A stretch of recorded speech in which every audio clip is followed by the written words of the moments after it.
Halo guys, assalamualaikum warahmatullahi wabarakatuh. Jumpa lagi bersama saya masih di channel saya yaitu Mister Yoga Pratama. Hari ini kita masih akan membahas hal-hal yang memotivasi dan menginspirasi. Nah, kali ini saya akan membahas bocoran apa ya? Di bulan-bulan Juli seperti ini akan ada banyak sidang skripsi khusus untuk mahasiswa yang akan melakukan ujian akhir, yaitu skripsi ya, ujian untuk mempertahankan apa yang sudah dilakukan dalam penelitian dan untuk menggapai langkah yaitu menjadi seorang sarjana. Apa sih bocoran yang biasanya muncul di dalam sidang skripsi? Nah, sebelum saya bahas lebih detail, jangan lupa untuk subscribe channel ini agar channel ini terus berkembang dan terus memotivasi dan menginspirasi. Oke, langsung saja kita bahas bocoran sidang skripsi ya.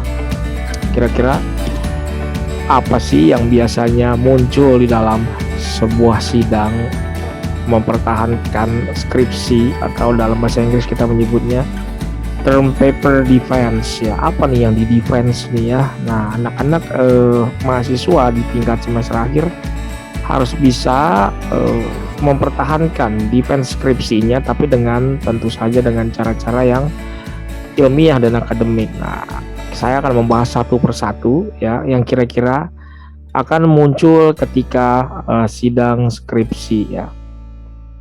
Oke, yang pertama adalah biasanya para penguji itu hal yang akan pertama kali dilihat dalam sidang skripsi adalah judul Anda dulu ya. Jadi ketika Anda masuk ke dalam ruang sidang lalu akan diuji oleh si penguji ya, maka Anda akan mendapatkan pertanyaan yang pertama kali setelah Anda nanti melakukan presentasi, diberikan waktu, pasti akan ditanya tentang judul Anda dulu ya. Ini paling umum ya, judul Anda tentang apa ya? Apakah kuantitatif, kualitatif ya, seperti efektivitas, atau misalkan model pengembangan, atau tentang analisis dari sebuah karya sastra ya, atau menciptakan sebuah aplikasi. Nah, ini judul ini pertama kali akan ditanyakan. Setelah itu Anda akan ditanya lagi ya. Jadi kalau judul Anda harus bisa, tentu saja karena Anda yang membuat judul, Anda harus bisa menjawab lah ini kenapa memakai judul ini ya. Setelah judul Anda jelaskan alasan dan setiap poin dari yang Anda tulis dalam judul itu. Lalu Anda harus bisa juga menjabarkan kenapa, latar belakangnya. Oke. Jadi judul ini punya latar belakang. Jadi latar belakang kenapa mau membuat penelitian dengan judul ini apa saja sih gitu ya. Ini paling penting ya. Jadi Anda harus bisa menjawab latar belakang dari dibuatnya sebuah judul penelitian. Objeknya apa, masalahnya apa, dan kenapa harus melakukan penelitian ini gitu ya. Oke, pertanyaan yang nomor 2 biasanya akan keluar adalah formulation of the problem atau rumusan masalah. Nah, rumusan masalah tentu saja erat kaitannya dengan judul penelitian ya. Jadi ketika seseorang membuat penelitian, tentu saja tidak hanya membuat sebuah judul, tapi dia juga merumuskan masalah yang akan dilakukan dalam penelitiannya. Rumusan masalah bisa 1, 2, 3, 4 ya, maksimal biasanya 4 gitu. Ada yang juga 3 ya. Jadi apakah rumusan masalah ada kaitannya dengan judul? Tentu saja tidak bisa membuat judul tanpa ada rumusan masalahnya. Nah, ini Anda harus bisa menjabarkan satu persatu. Rumusan masalah nomor 1, rumusan masalah nomor 2, rumusan masalah nomor 3, dan rumusan masalah nomor 4.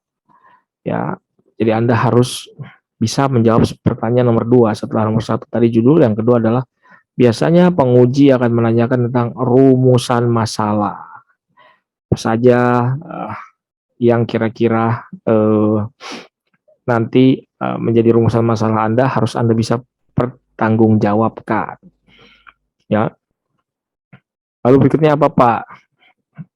Ini berdasarkan pengalaman yang sudah pernah saya rasakan sebagai mahasiswa dan sebagai penguji ya. Kadang penelitian mahasiswa umumnya di S1 ya, itu masih kurang tajam. Makanya terkadang ada pertanyaan dari pembimbing tentang fokus penelitiannya atau objective of the research. Apa sih objective of the research-nya atau tujuan penelitiannya itu apa? Ya, jadi apa sih tujuan penelitian Anda? Nah, jadi fokusnya kemana? Gitu ya. Oke, setelah itu ini Anda jelaskan fokusnya kepada apa. Tentu saja sesuai dengan apa yang Anda buat pada judul dan rumusan masalah. Jadi fokusnya kemana? Jangan jangan kemana-mana melenceng-melenceng ya. Yang keempat adalah teori, ya theoretical framework, ya landasan teorinya. Nah, ketika Anda sidang, otomatis teori digunakan untuk mendukung penelitian Anda dan juga untuk membantu membuktikan berdasarkan teori-teori yang sudah dilakukan oleh ahli-ahli sebelumnya. Anda menggunakan teori siapa gitu. Nah, setelah ada teori sebagai pendukung, Anda akan ditanya apakah teori ini sudah Anda terapkan atau belum terhadap penelitian Anda. Lalu kemudian ada review of the previous study, atau kita menyebutnya yang kelima adalah studi pendahuluan. Nah, ini harus juga Anda cek dulu ya, kira-kira apakah sudah ada peneliti-peneliti sebelum Anda yang melakukan penelitian ini.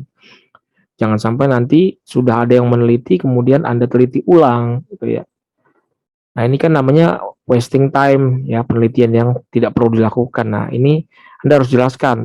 Contoh, ada penelitian sebelumnya yang modelnya sejenis dengan saya, tapi perbedaannya mungkin objeknya, mungkin perbedaannya teorinya, atau berbanding terbalik dengan yang Anda lakukan ya. Jadi mirip tapi beda dengan tujuan yang Anda akan lakukan. Jadi banyak penelitian-penelitian ini bisa jadi salah satu pendukung juga. Jadi Anda bisa mengatakan bahwa penelitian Anda adalah yang terbaru gitu, yang belum pernah dilakukan sebelumnya, sehingga ada yang namanya kebaharuan atau novelty dalam penelitian. Ya, tadi judul, rumusan masalah, fokus penelitian, teori, dan studi pendahuluan. Ini umumnya 5 pertanyaan yang paling sering ditanyakan. Lalu yang keenam, yaitu bukan isi, yang keenam adalah metode penelitiannya. Anda akan ditanya bagaimana Anda melakukan pengumpulan data, ya, collecting data, analisis data, langkah-langkah melakukan penelitian ini, prosesnya seperti apa. Nah, ini di dalam metode penelitiannya Anda jelaskan secara kuantitatif kah, kualitatif. Ini harus Anda jelaskan juga sehingga nanti ini juga akan menjadi salah satu kunci bagaimana nilai Anda akan baik atau tidak, karena proses dalam melakukan penelitian dalam skripsi ini ditentukan lewat bagaimana Anda melakukan metode penelitian. Nanti mungkin akan ditanya kuesioner, angket, interview, ya, atau lewat apa analisisnya, ya, kutipan, bukti-bukti dalam novel, film, video, skrip, dan lain-lain. Ini diapakan caranya, dikumpulkannya seperti apa. Yang berikutnya, yang ketujuh adalah di bab 4, yaitu bab 4 ini biasanya adalah tentang hasil dari analisis data Anda. Nah, nanti rumusan masalah di bab 1, formulation of the problem, 1, 2, 3 ini akan dijawab di sini. Jadi Anda harus bisa menguraikan itu dengan jelas ya. Diuraikan dengan jelas, dengan seksama, sehingga semua pertanyaan yang Anda buat dalam rumusan masalah ini terjawab. Rumusan masalah nomor 1 ada jawabannya di bab 4, 2 ada, 3 ada. Kalau rumusan masalahnya hanya 3 atau 4, jangan membuat sampai 5, 6 yang tidak ada di rumusan masalah. Ini kadang-kadang juga ada yang melenceng kemana-mana. Pastikan buktinya kuat, prosesnya jelas, kemudian hasil datanya jika menggunakan statistik juga jelas, diuraikan di bawahnya penjelasannya semua. Nah, itu kalau sudah semuanya 7 poin tadi sudah Anda jawab dengan baik, maka itu insya Allah akan menjadi basic dan landasan yang kuat untuk Anda mencapai hasil yang bagus dalam penelitian kalau bisa terjawab semua ya. Terakhir kesimpulan, mungkin Anda akan ditanya rekomendasinya setelah ini mau ngapain, sarannya setelah ini mau melakukan apa lagi gitu, karena biasanya dalam melakukan penelitian itu ada batasan penelitian yang mana ada memang masalah lain di luar yang Anda teliti pada hal yang Anda sedang teliti, tapi tidak bisa Anda ambil semuanya, sehingga Anda mungkin merekomendasikan selanjutnya kepada peneliti berikutnya bisa lebih dalam hal apa. Nah, ini biasanya seperti itu. Itu yang biasanya keluar dalam sidang skripsi, bocoran-bocoran terkait dari 7 langkah yang saya uraikan tadi. Mungkin ada beberapa hal yang mungkin nanti akan jadi catatan dari para penguji, di antaranya mungkin bagaimana Anda menulis paragraf, kapitalisasi, sitasi kutipannya, formatnya, apakah menggunakan APA, MLA, Chicago, Harvard ya, atau sesuai dengan dari masing-masing kampus biasanya punya format tersendiri. Biasanya itu akan dicek plagiarismnya, grammarnya, ya, bagaimana Anda membuat sitasi. Nah, ini semua mungkin juga akan keluar, tapi tadi umumnya adalah 7 tadi ya. Judul, rumusan masalah, fokus penelitian, landasan teori, studi pendahuluan, metodologi penelitian atau metode penelitiannya, isi dan kesimpulan.